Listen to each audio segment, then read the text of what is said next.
Allez, à 8h31, on va se détendre un petit peu. Bonjour Walter. Bonjour Walter.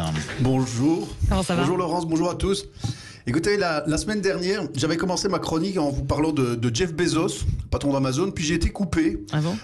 certainement par Jeff Bezos lui-même, puisque voilà, qui dit GAFAM, il a dû être vexé parce que j'ai pas renouvelé mon abonnement Amazon Prime. En tout cas, ne vous inquiétez pas, pour être sûr que tout fonctionne, j'ai acheté un nouveau téléphone, et comme je voulais le recevoir avant de faire ma chronique, j'ai commandé le téléphone avec Amazon Prime. Voilà. Ah bah oui, forcément. Il est devenu si riche, tonton Jeff. Voilà. Ouais, c'est vrai qu'il est riche, mais enfin, il paraît qu'en amour, il n'a pas franchement beaucoup de succès quand même, hein.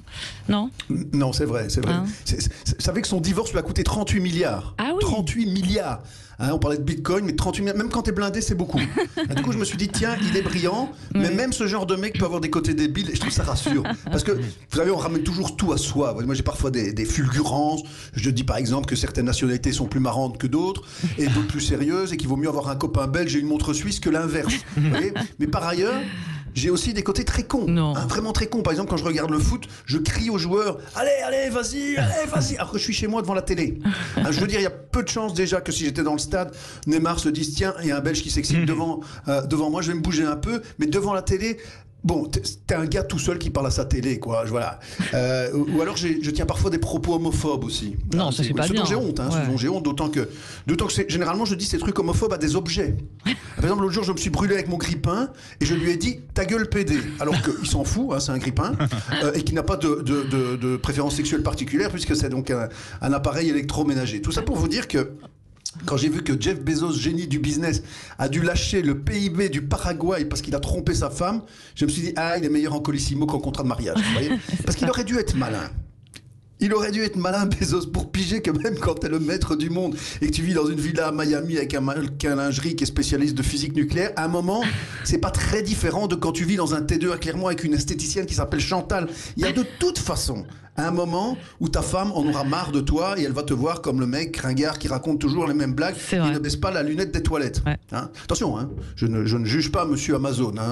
Moi, niveau femme, je suis premier à manquer de discernement. L'autre jour, je voyais Camélia Jordana et je dis, elle m'excite quand même. Si en plus elle avait la voix de Marlène Schiappa, ça serait super. À long terme, vous imaginez bien que ça va pas me rendre heureux. Voilà. Oui, je suis bête. Je suis bête dans bien des domaines. Oui, non, mais autre exemple, je suis comme tous les mecs, j'arrive pas à retenir le nom des gens, ma chère Odile. Non, mais c'est Germaine.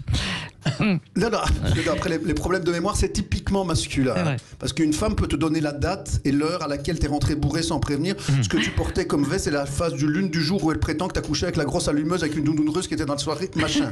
Alors que toi, tu te souviens même plus du prénom de la fille en question. Même s'il me semble qu'elle s'appelait Odile. Ce que je veux dire...